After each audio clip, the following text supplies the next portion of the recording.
रंजना झा अहाँ समस्त मिथिलावासी के सादर नमन करै छी और रंजना के संगठन चैनल पर अहाँ सब गोटा के स्वागत करै छी। आइ एहि चैनल पर हम एकटा सुंदर मैथिली बजरंगबली के गीत लऽ कऽ आयल छी। आशा अछि जे अहाँ सबके गीत सुनबा में नीक लागत। तो आउ सुनी सब गोटा एकटा सुंदर मैथिली हनुमान।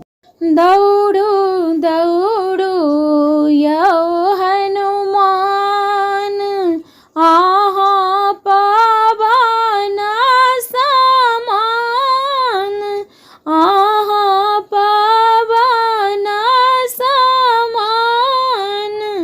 सीता कानै छथि लंकापुरी नगरिया में।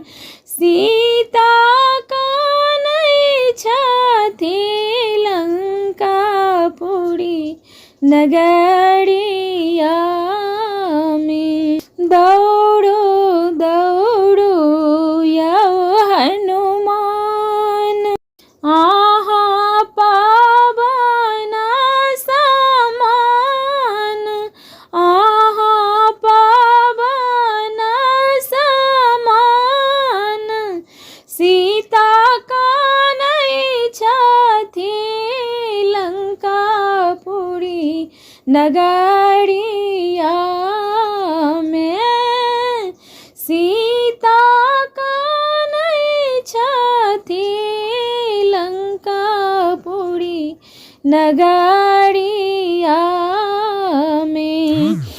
हनुमंत मुद्रिका देलनि खसाय, सिया जी उठली चेहाय। सिया जी उठली चेहाय, हम ता कोन करबै लंकापुरी नगरिया में। हम कोन करबै लंकापुरी नगरिया में। सीता कानै छथि लंकापुरी नगरिया में। हनुमंत लंका देलनि जराय, राम जी रावण उठला डेराय। हनुमंत लंका देलनि जराय, रावण उठला डेराय। रावण उठला डेराय, एना कोन भेलै लंकापुरी नगरिया में। एना कोन भेलै लंकापुरी नगरिया में।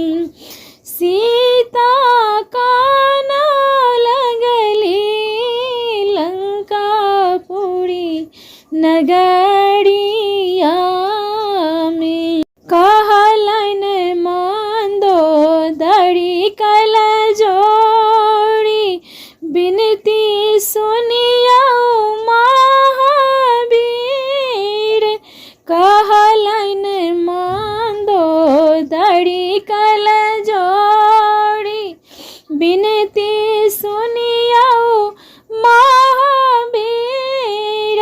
बिनती सुनियौ महावीर, हमरा विपत्ति पड़ल अछि लंकापुरी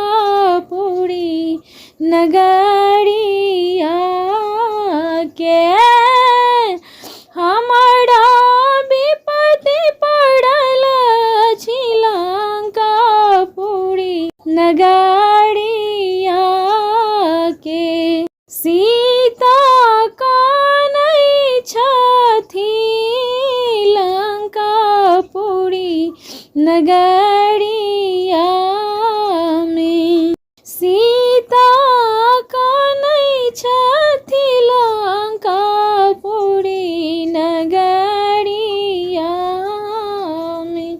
गीत सुनबा में केहन लागल कमेंट करके बताएब। गीत नीक लागत तो गीत के लाइक करब, चैनल के सब्सक्राइब करब और गीत के शेयर करब। गीत सुनबाक लेल अहाँ सब गोटा के हृदय से बहुत बहुत धन्यवाद।